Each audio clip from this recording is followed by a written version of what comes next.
नमस्कार मित्रांनो, स्वागत करतो तुमचं माझ्या नवीन ब्लॉगमध्ये. आम्ही जात होतो पोहण्यासाठी. माझ्यासोबत होते राजेश भाऊ आणि काही मित्र.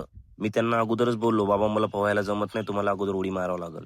तर जाता जाता आम्हाला दिसलं आंब्याचं झाड. तर चला म्हणलं काय आंबे खाऊन जाऊ. तर आंबे पाडण्याची कोशिश केली राजेश भावांनी. होते सोबत सुनील भाऊ आणि ते फोनवर बोलत आहेत ते आहेत आनंद भाऊ. मुझसे ते आले प्यार खूप करती है या वर्षानंतर नहीं गावामध्ये, करती है? त्यांना काही इकडचं जास्त माहित नाही.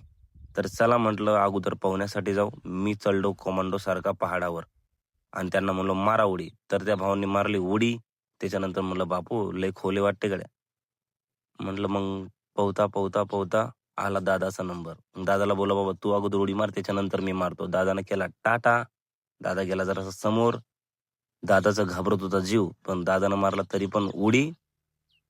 त्याच्यानंतर म्हटलं चला गड्या, मारली दादानं उडी. आता जीव झाला आपला शांत. दादा पण घाबरत घाबरत आला काठावर. नंतर आला माझा नंबर. हे आलो मी काठावर. मी पण मारल्या वांद्रासारख्या 2-4 उड्या. हिट टाकली उडी. म्हणलं आपला भाऊ आहे आता सोबत, आता काय टेन्शन नाही. चला म्हणलं विहिरीला एक राऊंड मारू. विहिरीला एक राऊंड मारून घेतला पूर्ण. लगेच त्याच्यानंतर हे बघा शाना और सुनील दूसरा बॉस. अंधे में कान। त्यांना अरे येत ये नाही स्विमिंग पोहता, पूल है, दादा इसमें बाल्टी करतोय डालने की त्यांची क्या जरूरत आंघोळ. है, डायरेक्ट जाओ ना। तर हा व्हिडिओ तुम्हाला आवडला असेल तर लाईक, कमेंट, फॉलो नक्की करा. आणि या व्हिडिओला आंबा खाता खाता खतम करतो. आणि माझ्यासोबतचे मित्र होते त्यांना टाटा करता करता या व्हिडिओला खतम करतो. लाईक करा, कमेंट करा, शेअर करा.